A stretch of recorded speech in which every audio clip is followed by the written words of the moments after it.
Donc Laurent, vous arrêtez votre carrière de joueur en 2012. Et le métier d'entraîneur, est-ce qu'on y pense tout de suite quand on vient de finir une carrière? Bah, j'y ai pensé avant, notamment quand je dirais 3-4 ans avant la fin de ma carrière. Il est vrai qu'en fonction des relations que j'avais avec mes entraîneurs, et notamment quand je suis arrivé ici avec Christophe, je m'étais déjà posé pas mal de questions. En étant un relais aussi par rapport à l'entraîneur à Saint-Étienne, de temps en temps, je faisais partie de certaines réunions et c'est vrai qu'au fur et à mesure, ça m'a donné encore plus envie d'entraîner. Et justement, tu nous parles qu'il y avait déjà, quand tu étais joueur, des relations au sein de la SSE. Est-ce qu'il y a des gens au sein du club qui t'ont poussé à faire ce choix-là? Non, pas particulièrement. Non, c'est juste ça a été un choix personnel. Il est vrai qu'en plus il y avait la réforme des diplômes, donc quand j'ai commencé à entraîner, je suis tombé presque à chaque fois au niveau de la réforme. On savait pas trop où on allait parce qu'au départ j'avais passé mon brevet avec l'UNFP, mais après le brevet n'était plus ou moins éligible.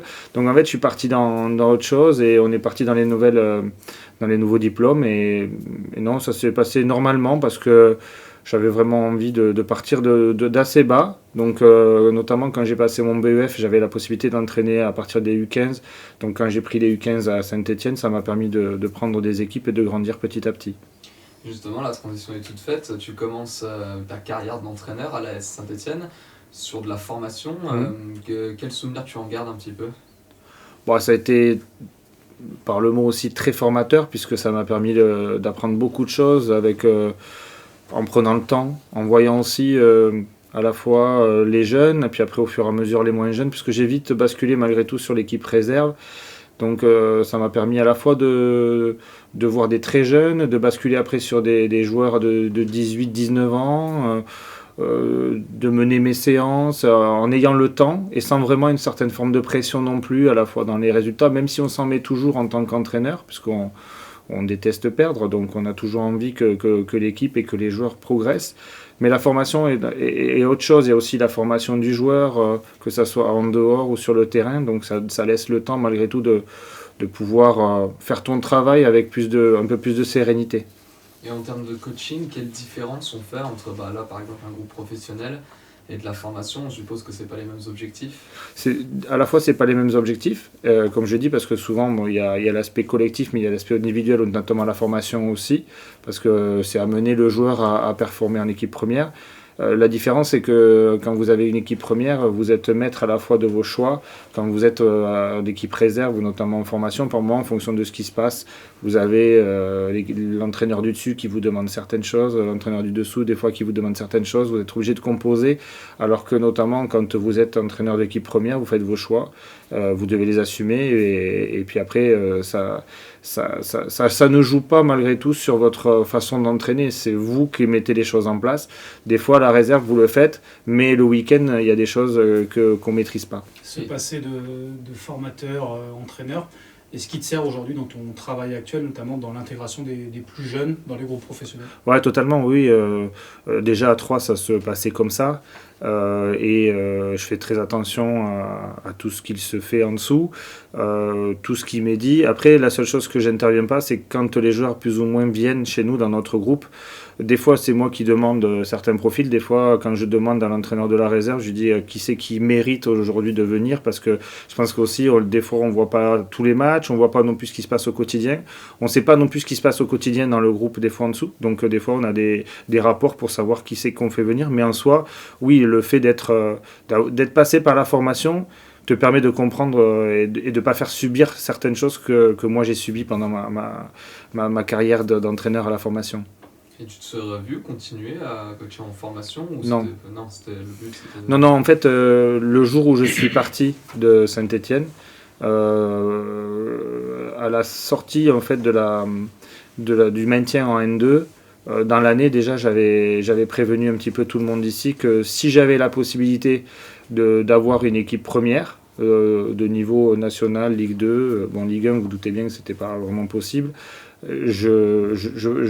j'allais faire le pas d'essayer de tenter quelque chose et de tenter dans un groupe professionnel de me lancer. Donc c'était déjà prévu qu'à la sortie de l'année d'N2 que je m'en aille. Et comment elle se déroule d'ailleurs cette passerelle entre éducateur, formateur à entraîneur Après, elle s'est relativement pas trop mal passée pour moi parce que quand je suis arrivé à Troyes, on a construit un groupe, ça nous a permis aussi d'avoir certains résultats. Il y a eu aussi la connaissance du club, dans un club où quand on va ailleurs, on ne connaît pas tout le monde. Il faut apprendre à connaître aussi les rouages du club, à la fois les formateurs, à la fois les gens avec qui vous travaillez au quotidien.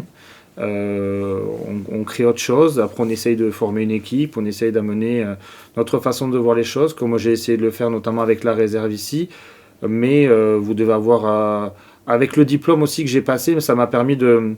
Ce qui était important, c'était aussi de partir avec le diplôme, parce que le diplôme vous permet aussi de grandir individuellement.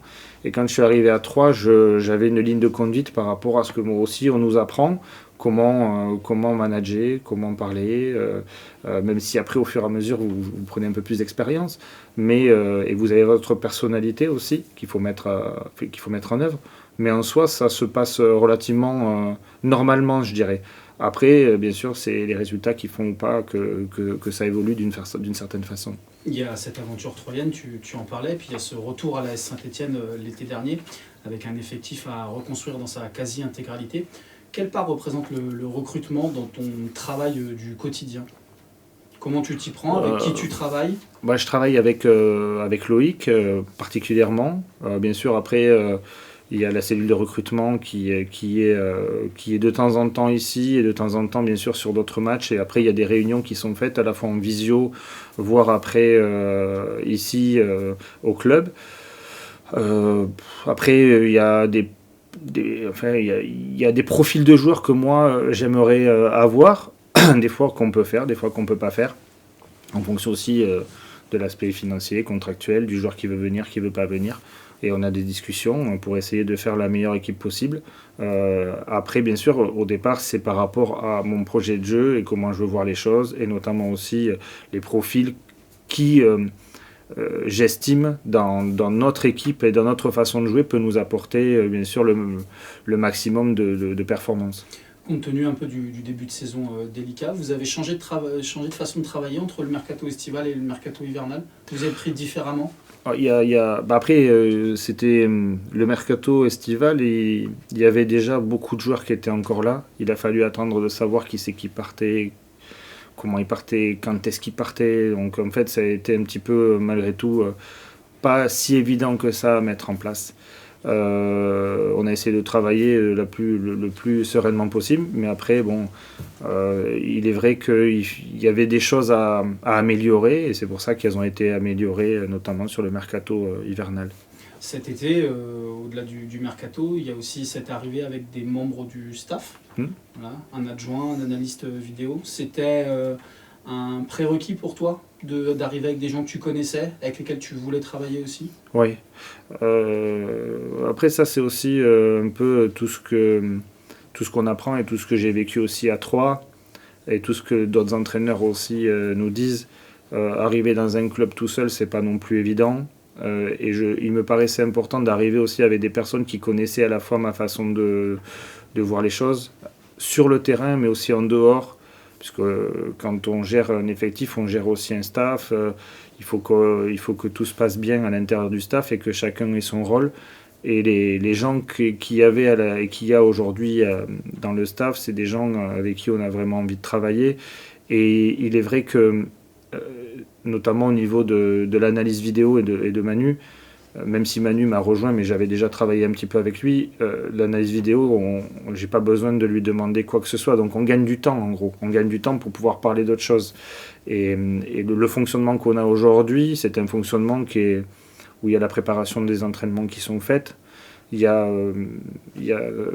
Romain avec Sony qui s'occupe de la vidéo, qui vont nous montrer, qui nous montrent les montages, notamment des équipes adverses. Après, on le fait en début de semaine pour justement qu'on travaille après, notamment demain, voire jeudi, sur l'équipe adverse. Enfin, voilà, il y a un fonctionnement qui était important d'avoir, et ça faisait gagner du temps, notamment par rapport à, comme vous étiez en train de dire, sur le début de saison, où il y avait beaucoup de choses à penser, et il me paraissait important de ne pas avoir non plus à à imposer un travail au niveau du staff comme je voulais le faire. Donc ça me faisait gagner du temps là-dedans aussi. Sur le rôle un peu plus précisément de Manu Dacosta, sur quoi il intervient au quotidien? Alors Manu, en fait, il s'occupe avec Benjamin maintenant de toutes les séances d'entraînement. C'est lui qui propose les séances. Après moi, je valide.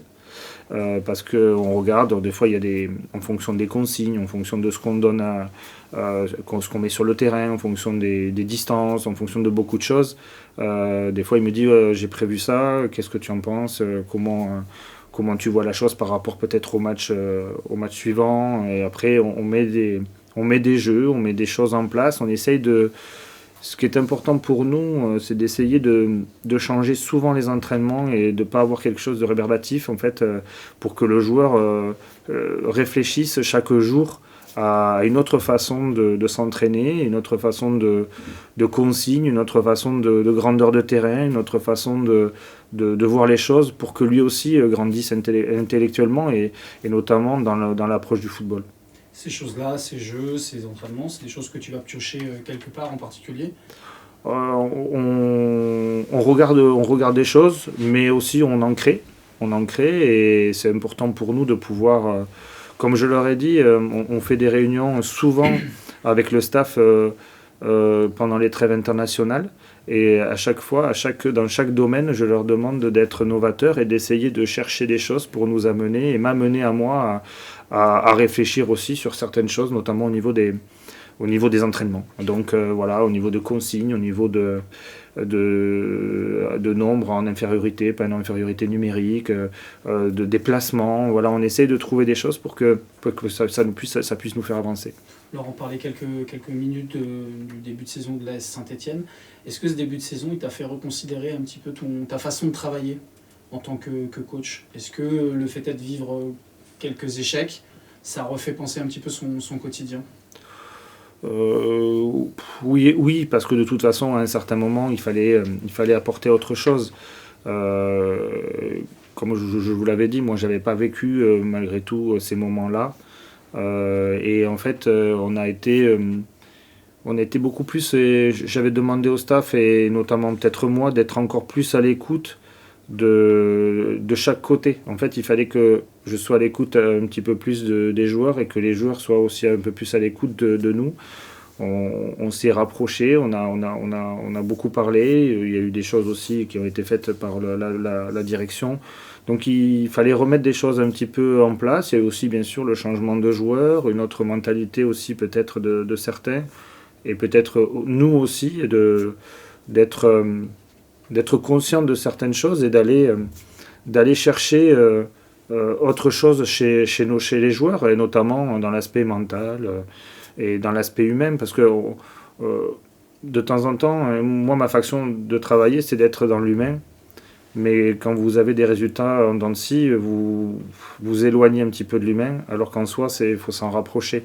Et on s'est rendu compte que il fallait aller rechercher certaines choses, être encore plus proche d'eux. Donc voilà, après on arrive à recréer des choses, alors que de temps en temps, quand vous gagnez, c'est facile de créer des choses. Quand vous êtes un peu plus dans la difficulté, vous avez un petit peu tendance à vous éloigner de ça, et justement ça me permettra à moi de me dire que justement quand ça va peut-être un petit peu moins bien, il faut encore aller plus vers eux. On t'avait senti pas mal touché après le match de Rodez. Est-ce qu'on se sent seul quand on est coach? Est-ce que c'est vraiment un métier où on a le sentiment d'être parfois un peu seul? J'étais pas seul. J'étais très proche notamment de la présidence, mais très proche aussi des gens du club et très proche de mon staff. Donc non, j'ai pas eu l'impression d'être seul. Franchement, je savais que c'était un moment pas facile. Parce que en fait, notamment, j'arrivais pas à voir, notamment au niveau de terrain, ce que je voulais voir. Et en fait, ça me pesait un petit peu. Voilà, parce que je pensais que on travaillait, on mettait des choses en place, on essayait de trouver des moyens à la fois tactiques, voire techniques, voire pour essayer de faire progresser l'équipe. Et en fait, je le voyais pas. Et ça m'a pesé un petit peu. Après, le reste, ça fait partie du métier et c'est comme ça. mais c'était important pour moi de pouvoir mettre en place quelque chose à l'entraînement et de le voir en match, et je ne le voyais pas, donc ça me pesait un petit peu. Est-ce qu'on peut parler de quotidien quand on est entraîneur d'un club, et plus particulièrement de la SSK, une journée type un petit peu? Oui, il y a une journée type, il y a le petit déjeuner, entraînement, après la plupart du temps il y a réunion avec le staff l'après-midi pour préparer ce qui va se passer le lendemain, mais le lendemain vous avez des malades, des blessés, donc des fois il faut se réadapter, vous avez aussi de temps en temps les conférences de presse, vous avez de temps en temps avec Tom et Joël des réunions aussi, parce qu'il y a des demandes qui sont faites, notamment comme vous êtes en train de faire, donc en fait en soi il y a beaucoup de choses qui rentrent en compte. Il y a à la fois l'aspect quotidien qui est souvent le petit déjeuner, entraînement, repas, mais après il y a tout autour, il y a pas mal à la fois de sollicitations et à la fois du travail que l'on met en place à la fois de façon individuelle, des fois de temps en temps avec les joueurs, de façon collective aussi. Donc il n'y a pas vraiment de quotidien parce que chaque jour est différent en fonction de ce qui se passe. On vous voit beaucoup autour des séances d'entraînement, ça tranche parfois avec certains coachs qui ne sont pas forcément présents, qui délèguent vraiment tout à leur adjoint. Vous nous avez dit quand même que vous déléguez certaines tâches. Quelle part à vos relations avec les joueurs dans votre quotidien? Combien vous avez des réunions quotidiennes avec vos joueurs, vous leur parlez? Moi j'essaie de parler pas mal avec eux. Ils parlent beaucoup aussi avec les adjoints. Pour autant, ce qui m'intéresse moi, c'est ce que je ressens au niveau terrain. Donc en fait, je parle avec eux de temps en temps dans le vestiaire, mais ça reste malgré tout des choses aussi des fois informelles, des fois aussi sur la famille, voilà, il faut créer des relations aussi avec eux là-dedans. Au niveau football, il y a des choses qui sont établies par à la fois mes adjoints, de temps en temps moi, mais après moi ce qui m'importe c'est le terrain et d'intervenir de façon pas totalement récurrente, parce qu'en fait au bout d'un moment plus personne vous écoute. Donc en fait quand vous parlez, il faut parler et poser le moment où vous parlez pour que justement vous ayez plus de sensations qu'il y ait je sais pas comment l'exprimer, mais que ce soit plus tranchant pour eux et pas de façon ah ouais encore ils parlent. En soi, au départ j'étais un peu comme ça à la formation et je me suis rendu compte que les joueurs de temps en temps quand on parle trop, après comme quand j'étais joueur moi, et vas-y fais que parler, donc à un moment donné il faut rester de temps en temps, donner aussi au quotidien des choses à vos adjoints parce qu'ils en ont besoin aussi, parce que ça fait partie aussi de faire vivre le staff, mais de temps en temps quand j'interviens justement parce que ça me plaît et parce que ça me paraît important et intéressant de le dire à ce moment-là. Donc il n'y a pas vraiment un nombre de causeries formelles par semaine, ça va dépendre de la situation? Ça va dépendre de beaucoup de choses, ouais. Après, il y a des moments où on fait le retour du match, après de temps en temps je parle sur le terrain, de temps en temps on parle dans le vestiaire, après voilà, il y a des choses il y a juste la causerie d'avant-match et d'après-match. Après, ça dépend. C'est en fonction de ce que j'ai besoin de dire ou pas, ou du ressenti que j'ai par rapport au groupe ou pas. Ça dépend. Des fois, il y a des moments où on a besoin d'intervenir parce qu'on est content de certaines choses, et de temps en temps, on n'est pas content de certaines choses, on intervient aussi. Donc ça se fait pas de façon comme ça. On va pas se dire, ouais, faut absolument faire la même chose tout le temps, tous les jours, parce que même eux, ils en ont pas besoin. Tu as un peu des rendez-vous managériaux avec eux, un peu plus dans un bureau, un peu plus ouais, oui. C'est des choses qui sont cadrées, que tu préfères? Ouais, ça par contre, il y a des moments où en fonction de ce que je vois sur certains matchs ou certains entraînements, je les prends en individuel dans mon bureau et on parle de ce que moi j'attends d'eux, peut-être d'eux, ce qu'ils attendent aussi par moment. Mais oui, on en a pas mal, ouais. Et tu parlais de déléguer à certains adjoints à certaines tâches dans le management. Est-ce qu'on en délègue aussi à certains joueurs, certains leaders du vestiaire? Non, mais on a des rapports avec certains cadres obligatoirement qui font passer les messages. Tout simplement quand ils ont besoin de quelque chose ou quand moi j'ai besoin de quelque chose, il y a certains cadres dans le vestiaire qui ont fait passer les messages, ils vont demander un peu à tout le monde et en fonction des réponses, on dit oui, on dit non. Des fois, on peut pas. Des fois, il faut être mesuré dans ce qu'on peut leur donner, mais malgré tout, oui, il y a des cadres aujourd'hui qui font passer les messages à tout le monde. Et il y a une question que beaucoup de supporters se posent. Vous parlez de causerie planifiée, pas celle d'avant-match qui a tout le temps lieu. Ouais. La composition d'équipe, elle est donnée à quel moment aux joueurs? Elle est donnée à la causerie juste alors des fois, en fonction de comment vous travaillez tactiquement, les joueurs se disent oui, je vais jouer ou j'ai plus de chances de jouer que d'autres. Mais autrement, je le donne à la causerie d'avant-match. Notamment, c'est quoi, 1h30, 2 heures avant, où ils connaissent l'équipe. Mais en fonction de temps en temps comment on travaille, alors des fois on essaye de brouiller les pistes parce que on veut pas trop donner l'équipe non plus, parce qu'après autrement si vous donnez l'équipe trop tôt, il y en a qui se disent je vais pas jouer de ce week-end, donc en fait ils travaillent peut-être pas de la même façon. Donc en soi il faut aussi de temps en temps brouiller, mais de temps en temps quand vous avez besoin de travailler certaines choses, ils savent vraiment s'ils vont jouer ou pas, mais la composition est donnée 2 heures avant le match. Et on met quels éléments dans une causerie d'avant-match? Ça dépend de l'affiche ou c'est... Non, la plupart du temps, vous avez... moi, comment je fonctionne, c'est que je prépare ma causerie avec, bien sûr, pendant 1 ou 2 jours. J'ai des mots forts, des titres, des mots forts, comment on travaille défensivement, comment on travaille offensivement, ce qu'on veut voir aussi pendant le match. Voilà, il y a des choses où il faut vraiment capter en fait à la fois tous les sens du joueur, c'est-à-dire à la fois tout ce qui est cognitif, visuel. C'est important à un moment donné de montrer certaines choses, et voilà, il y a des choses qui sont faites par rapport à ça. Il y a quelque chose qui a été pas mal commenté aussi cette année par les supporters, c'est le langage corporel pendant un match. Quel genre de coach tu es pendant une rencontre, et quel message tu essayes de transmettre à tes joueurs pendant la rencontre? J'essaie d'être le plus naturel possible. Alors j'essaie de leur montrer le plus de sérénité possible, même si par moments j'ai des choses qui bouillonnent. Et des fois c'est pas facile, mais j'essaie de montrer de la sérénité. J'essaie de leur montrer que des fois ça me touche, des fois ça me touche pas. C'est difficile. Faut montrer que dans chaque moment on est quand même assez fort et qu'on est avec eux. Ce qui est important, c'est surtout d'être proche d'eux et de vivre le match pleinement avec eux pour leur amener pendant le match et après les matchs la meilleure image possible. Maintenant, à Geoffroy, c'est difficile de parler avec celui qui est au fond là-bas à droite en fonction de comment on joue, ou à gauche en fonction de comment on joue. Donc il y a des moments où tu es obligé de faire passer les messages et donc tu peux pas intervenir directement dessus. Mais en soi, ouais, je le vis pleinement. Ouais. Quelques glaciers en ont fait les frais. Ouais, totalement. Ouais. Et mon pied aussi par moment. Et comment on travaille sur l'adversaire maintenant? On sait qu'on a effleuré un petit peu le sujet avec les analyses vidéo. On sait que maintenant il y a une grande part aussi dans le football moderne à la data. Est-ce que finalement il y a une part encore dans le football actuel qui n'est pas contrôlée?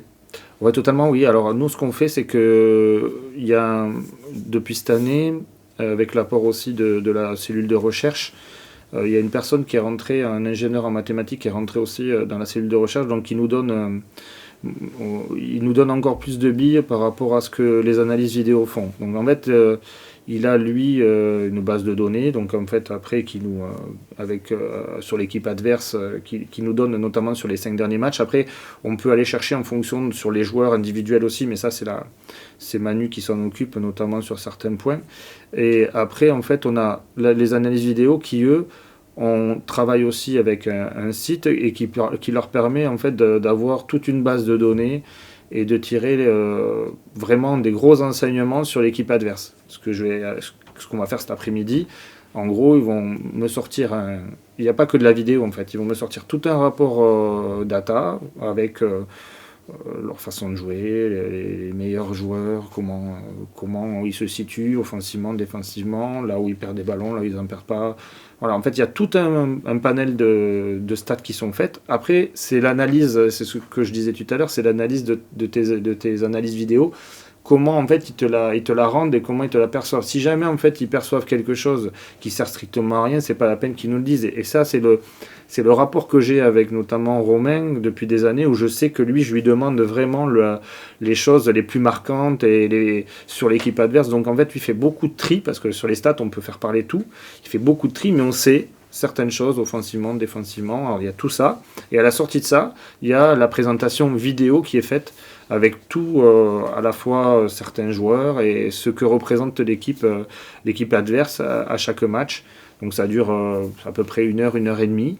Et de là, après, on prépare, à la sortie de ça, on prépare l'entraînement du lendemain en se disant voilà comment ils jouent, qu'est-ce qu'il faut qu'on fasse pour les mettre en difficulté et peut-être appuyer peut-être aussi sur nos points forts à nous par rapport à l'équipe adverse. Et au quotidien, en dehors de l'adversaire, la data, on l'utilise du côté de la Saint-Étienne. On sait qu'il y a même des clubs qui s'en servent pour recruter. Est-ce que c'est... Ici, oui, ça en sert aussi pour recruter. Après, je pense qu'il faut qu'ils l'améliorent parce qu'au fur et à mesure que les gens sont arrivés, il y a des choses qui se font en plus. Mais je sais que sur le recrutement hivernal, notamment, ça a été utilisé, notamment pour certains joueurs. Et depuis 2023, le début de l'année, il y a une très belle série du côté de l'AS Saint-Étienne. Elle est aussi due à un changement tactique gagnant. Qu'est-ce qui l'a motivé ? Parce qu'il a motivé, c'était surtout la connaissance des joueurs et la façon dans laquelle on avait recruté et comment en fait on voulait mettre quelque chose en place et que je voulais mettre en place. Il est vrai que le fait d'avoir recruté certains joueurs à certains postes nous permet aujourd'hui de pouvoir jouer dans ce système-là. Et je pense aussi c'est la relation qu'on a eue avec les joueurs où à un moment donné ils se sont appropriés aussi ce système et le fait de faire 1 résultat, 2 résultats, 3 résultats positifs, c'est vrai qu'ils se sont dit si on continue comme ça peut nous permettre de faire des matchs intéressants et de pouvoir gagner des matchs et de pouvoir performer à la fois collectivement et individuellement. Donc aussi il y a eu cette prise de conscience à la fois bien sûr au départ de nous parce que moi je voulais vraiment mettre quelque chose en place comme je voulais le faire et eux après se sont appropriés aussi le système. Et par rapport à ce système, ce 3-5-2, on a fait nos petites recherches et il y a Carlos Bilardo, ancien joueur et sélectionneur, qui se considère un petit peu comme le père fondateur de ce système-là, et qui avait dit, je cite, jouer à 3 derrière c'est très risqué, cela donne du beau jeu si c'est bien assimilé, mais sans pratique c'est difficile que ça fonctionne. Est-ce que vous êtes d'accord avec ça ? Oui, de toute façon, le déséquilibre, et notamment de jouer à 3 derrière, et le déséquilibre que ça crée, c'est vrai qu'après, il faut l'assumer, en fait, la prise de risque. Pour autant, pour moi, le système A3 n'est pas un système défensif. Je le vois plus comme un système offensif qu'un système défensif. Maintenant, il y a beaucoup de choses qu'on met en place au niveau de notre système, notamment justement pour la prévention par rapport à tout ce qui se passe défensivement. Il a totalement raison. Mais aujourd'hui, où se situer ? Moi, je préfère aujourd'hui que mes joueurs aient la possession, aillent chercher, essayent de faire mal à l'adversaire, que d'attendre ou de subir. C'est ma position à moi. Maintenant, c'est vrai que par moment, oui, il y a une prise de risque qui est prise, mais elle doit être assumée et elle n'est pas faite de façon innocente parce qu'il y a des choses qui sont travaillées pour justement essayer de ne pas être en déséquilibre, en prise de risque. Et par rapport justement à cette assimilation, est-ce qu'avec le recul, vous vous dites qu'en début de saison, les joueurs n'étaient pas forcément prêts Vous l'avez vu, j'ai commencé à essayer de jouer comme ça, et puis après j'ai changé, après on a essayé de revenir. En soi, oui, c'était sûrement pas prêt, et puis j'avais peut-être pas les joueurs pour pouvoir jouer dans ce système-là. Donc voilà, il a fallu s'adapter à ça aussi, essayer de changer certains systèmes. Et pour autant, voilà, il y a des choses qui marchent et des choses qui ne marchent pas, mais peut-être qu'aujourd'hui ça marche aussi, puisque on avait commencé à le faire aussi en début de saison de façon un petit peu subtile, mais sans vraiment le faire directement. Est-ce qu'on pense, quand on est entraîneur, que quoi qu'il arrive, quels que soient les choix, on aura toujours tort à un moment donné par rapport à ce qui va se dire ? En fait, on peut pas. Il y a beaucoup d'entraîneurs. En France, il y a 60-65 millions d'entraîneurs. Quand ils regardent des matchs, chacun a sa façon de voir le football. Certaines personnes vont vous dire que c'est bien, d'autres vont vous dire non, mais j'aurais peut-être pas fait ça. Moi, aujourd'hui, j'essaye de regarder beaucoup de choses, d'essayer aussi de comprendre beaucoup de choses et on essaye de faire évoluer aussi le système parce qu'il ne faut pas croire que dans un système, il faut rester figé parce que de toute façon, les équipes adverses, de plus en plus, vous regardent, elles savent comment comment vous jouez, comment vous allez sortir le ballon. Donc il faut trouver d'autres moyens de pouvoir mettre en difficulté les équipes adverses et échanger aussi notre part à nous dans le projet. Il a déjà évolué pas mal de fois. On va parler un petit peu de tes inspirations en tant qu'entraîneur. Est-ce que justement tu as des modèles en tant que coach?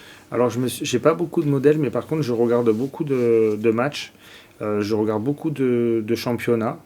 J'ai pas des modèles particuliers, mais j'essaye en fonction de ce que je vois dans certains matchs de prendre peut-être certaines choses et de les mettre, de me les approprier pour pouvoir les mettre avec le système et avec les joueurs que l'on a.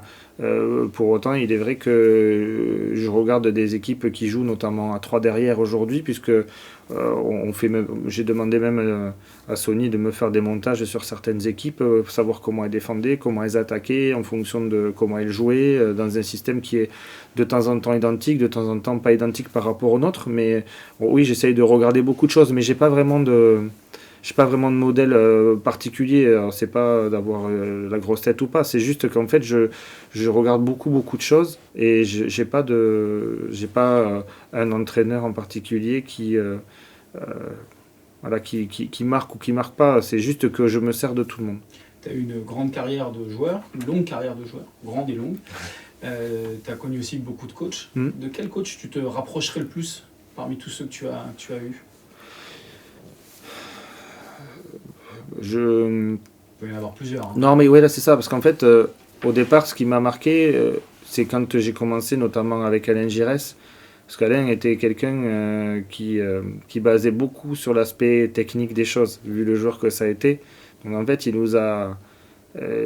laissait jamais la part à l'erreur, en fait, notamment technique. Il a été très dur là-dessus. Donc ça m'a marqué. Et après, j'ai eu d'autres entraîneurs qui vous marquent d'une autre façon, mais il est vrai que sur la fin, avec Christophe, c'est dans l'approche, parce que je l'avais déjà eu, Christophe, moi à Bastia, donc en fait, dans l'approche d'adjoint, dans l'approche d'un numéro 1, c'est quelqu'un qui a évolué, mais dans le comportement et dans l'humain et dans ce qu'il fallait aller chercher, je trouvais qu'il y avait des choses très intéressantes. Donc en fait, dans l'aspect technique, c'est vrai que je me suis servi un petit peu de ce que faisait Gigi. Et après, le reste, au fur et à mesure, après vous avez d'autres entraîneurs. Gourcuff a été important, mais c'était qu'un système. Vaïd a été important, mais c'était que la guerre. Enfin voilà, il y a des choses aujourd'hui qui vous font grandir, qui vous font réfléchir. Mais c'est vrai qu'au départ et peut-être à la fin, ça a été un peu les deux qui, sur l'aspect technique, j'ai du mal avec justement quand on rate certaines choses, et dans l'aspect humain, j'essaye de faire, je fais comme je sais faire moi, mais malgré tout, oui, si jamais Christophe a montré quand même certaines choses là-dedans qui te permettent de te dire, ouais, il était quand même, puis avec les résultats qu'il a eu derrière, il n'était pas dans le faux. C'est encore des gens avec qui tu prends parfois des conseils? Gigi, je l'ai eu plusieurs fois au téléphone, parce qu'en plus il est sélectionneur du Kosovo toujours. Et Galette, depuis qu'il est à Paris, je l'ai moins eu, mais quand il était du côté de Lille, voire à Nice, ouais, je l'ai eu de temps en temps au téléphone, ouais. Même avec Olek, parce qu'avec Olek, j'étais son adjoint ici, donc, et puis j'étais dans le staff avec eux, donc oui, j'ai pas de soucis, mais après, en fonction aussi de ce qui se passe, des fois, on laisse les gens aussi tranquilles. Tu en parlais tout à l'heure, un petit peu ta consommation du football. C'est ton quotidien, tu regardes des matchs tous les jours? Je regarde beaucoup de choses, ouais. Ouais, je regarde beaucoup de matchs. Je regarde de temps en temps, on a une plateforme aussi qui fait du codage, donc en fait je regarde aussi certaines choses en fonction de certaines équipes, en fonction de comment certaines équipes jouent, mais je regarde beaucoup de choses, ouais. Et puis après il y a les... Ouais, partout, ouais. Ouais. Des fois c'est des choses, même en MLS ou tout ça, il y a des choses aussi, il y a 2 ans, Blaise m'avait appelé parce qu'il y avait un joueur qui jouait dans un club et tout ça, et il m'avait dit regarde, et quand tu regardes, il jouait à 3 derrière, et en fait tu regardes et tu te dis ah ouais, mais en fait comme ça aussi c'est pas mal. Il y a des choses, oui, un peu partout. Je suis pas figé à quoi que ce soit. En fait, c'est une passion pour moi. Donc, en fait, regarder des matchs et regarder ce que font les autres et comment ils mettent des choses en place. c'est aussi prenant.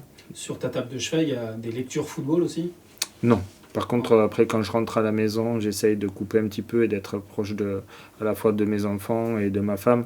Euh, je pense que dans ce métier-là, c'est là où il faut switcher vite parce que ils n'ont pas besoin d'avoir tes problèmes du quotidien de ton travail. Enfin, je pense que chez chacun est pareil. Quand vous rentrez chez vous, vous essayez pas tout le temps de parler de football ou de ci ou de là. Donc il y a des moments où quand on rentre, que ça a gagné, bon, on est très content et tout le monde est content. Quand tu perds, c'est un peu plus compliqué, mais c'est là où tu dois faire la part des choses pour que justement chez soi, on reparte sur quelque chose de plus normal.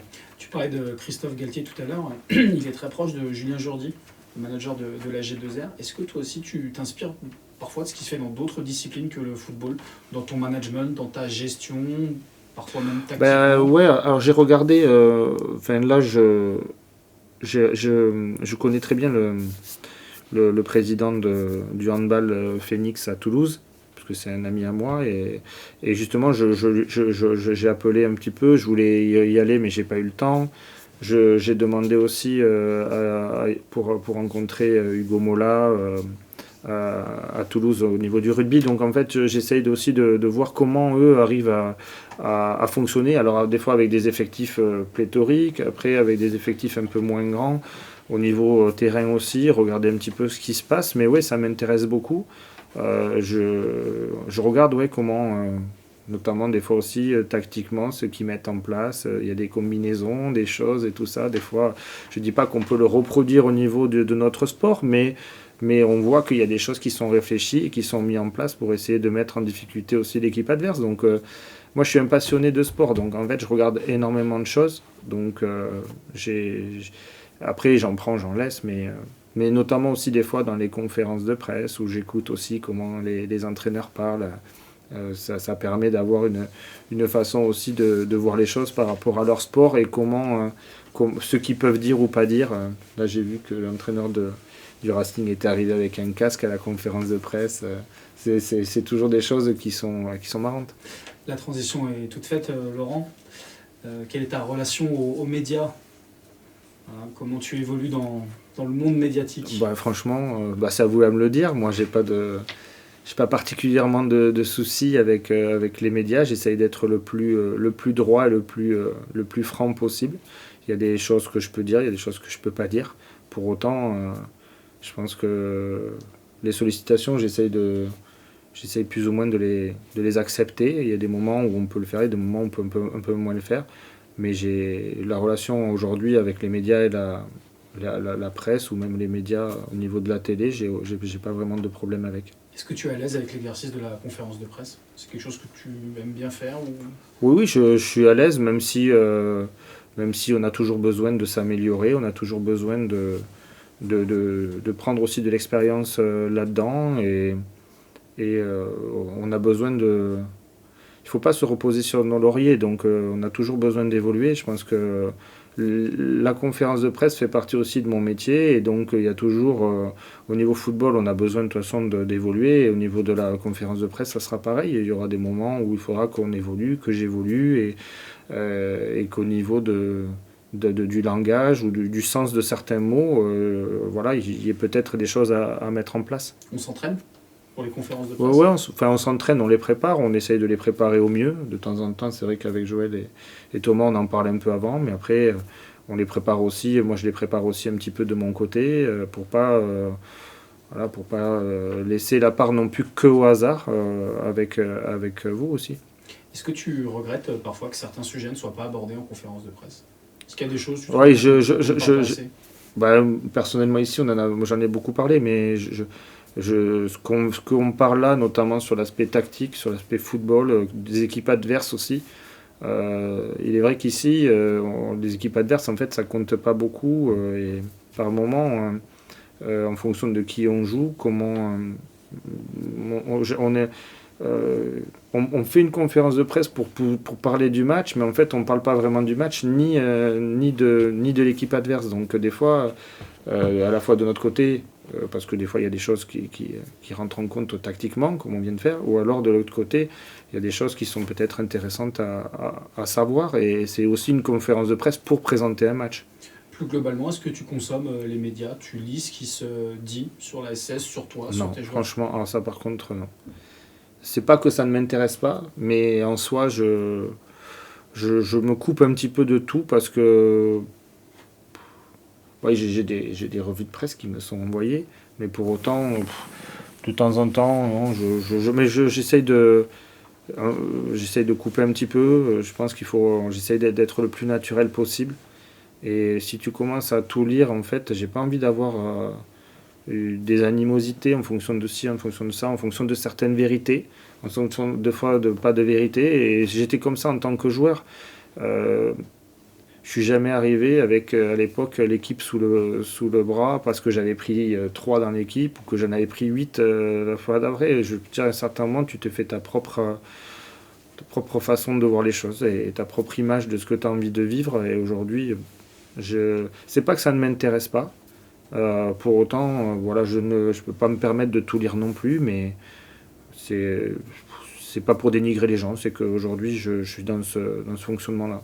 Tu en parlais brièvement, l'environnement médiatique du club qui est quand même particulier à Saint-Étienne. Quelque part, est-ce qu'il pèse un petit peu sur ton travail au quotidien? Parce que des fois, il t'empêche de dire des choses, de faire des choses. Non, j'ai toujours essayé de dire et de... Non, mon fonctionnement de travail, je l'ai toujours gardé. Et j'ai toujours essayé d'être le plus droit et le plus franc possible avec tout le monde, mais j'ai pas de... Non, je pense que ça fait partie aussi de ce club-là, comme d'autres clubs. Je l'ai vécu en tant que joueur, notamment ici, notamment aussi à Bordeaux, notamment à Marseille, où la médiatisation est très forte, mais après, je pense qu'il faut rester très droit et essayer d'apporter la vérité de ce qu'on représente et pas jouer un rôle. Je suis pas comédien, je suis pas là pour jouer un rôle, je suis juste là parce que je suis entraîneur d'un club très important aujourd'hui dans la sphère française, notamment footballistique, mais même nationale. Et je ne suis pas là pour jouer un rôle par rapport à ça. Laurent, petit retour rapide sur le terrain. Les résultats sont un petit peu favorables en ce moment. Il y a quelque chose qu'on ne voit pas faire depuis le début de saison, c'est profiter avec les joueurs à la fin des matchs, aller célébrer avec les supporters. Pourquoi? Est-ce que c'est quelque chose que tu... Personnellement, moi personnellement. Parce On qu'en voit fait, quand même une certaine distance. ouais, non, c'est pas ça, c'est que c'est pareil là-dedans. Est-ce que c'est vraiment ma place d'aller avec les joueurs? Je pense que les joueurs aujourd'hui vivent les choses pleinement avec les supporters. Moi, j'ai vécu ici, j'ai pas vu Christophe ou d'autres aller le faire avec. En fait, je sais pas ce qui est le mieux ou pas le mieux. Je peux pas vous dire. Je l'ai fait en tant que joueur. Est-ce que je dois le faire en tant qu'entraîneur? Ouais, je sais pas. Peut-être que on le fera peut-être plus tard, ou je le ferai peut-être plus tard, parce que ça me paraîtra aussi naturel. Pour l'instant, je pense que la part en revient bien sûr à la fois aux joueurs, et voilà, encore une fois, je sais pas si c'est bien ou si c'est pas bien, mais aujourd'hui ça me paraît pas. En fait, ça me paraît pas pour ma part important. Je pense qu'il vaut mieux que je laisse les joueurs le vivre pleinement que moi aller le vivre avec eux. Parce qu'à partir du moment où j'y vais, il faut que tout le staff vienne avec moi aussi, puisqu'ils travaillent au quotidien avec moi. Donc voilà, pour l'instant, c'est pas d'actualité, mais peut-être que ça se fera, et je sais pas. Laurent, qu'est-ce qu'on peut te souhaiter à toi et à ton équipe pour cette fin de saison? Juste de continuer à avancer dans ce classement, à continuer à prendre des points, et à continuer notamment à mettre le jeu et l'intensité et ce qu'on met aujourd'hui en place, bien sûr en ayant le plus de résultats possible, mais notamment de voir aujourd'hui ce que mettent en place les joueurs au niveau de l'investissement et des valeurs que l'on met depuis un moment. C'est ce qui me convient le plus.